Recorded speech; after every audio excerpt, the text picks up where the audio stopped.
Ariho, ang aking pinapangarap na dati ho ay aking napapanood laang ho sa TikTok na samgyupsal. Ay siya naglambing ho kasi ako kay Itay. Kaya naman ho napagbigyan ho ako. Si inay ho kasi, ang sabi ho lagi, magtatanong pa lang ho. Ang sagot ho agad ay walang pira. Hindi pa nga ho nakakapagsalita ng buo.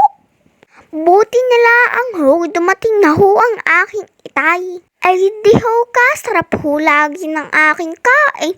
Tapos ho dito pa ho kami nagpunta sa Sanggupsal. Ay kamahal rin ho din eh.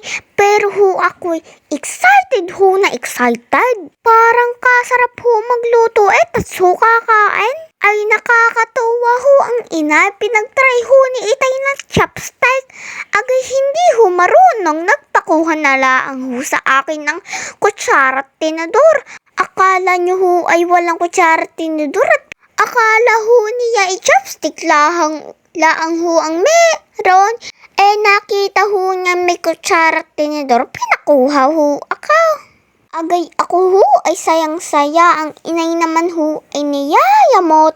Naman ho kasi makakuha ng pagkain gamit ho ang chopstick. O kita ho ninyo, iyan, arihong pag-chopstick ay natutunan ko laang ho yung nasanaik ako. Gawa ho kami pumunta ng Chowking, gawa po, sinelebrate ho namin yung birthday ho, advance birthday ng aking lola.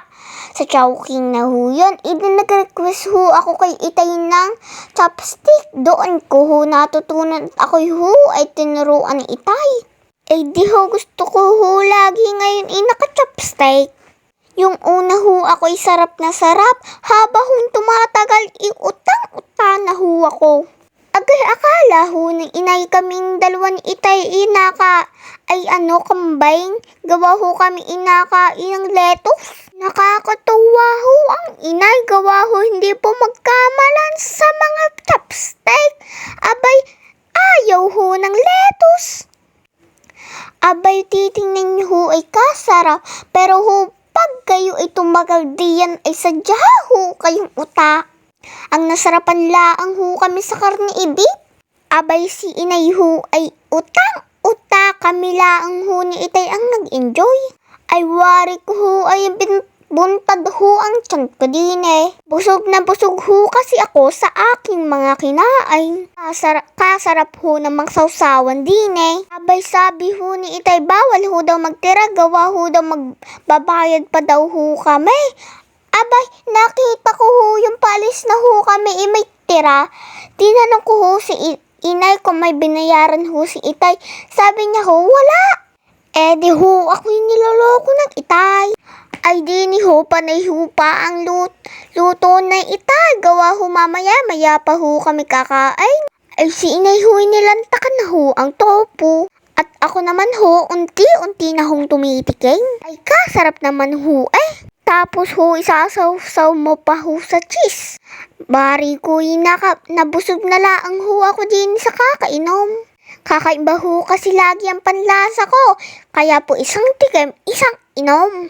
Abay mamaya ho pagkatapos ho namin kumain ni Itay napansin ko ho ay lobo ho ang aking tiyan. Siya bagay ko biglaang ho ata aray. Meron rin ho yung kimchi para laang hong mustasa ng lola. Pag nagbuburo ho ang lola ng mustasa, yun ho kasi ang lasa. Salamat ho Itay sa iyong treat. Abay lusog ho ako.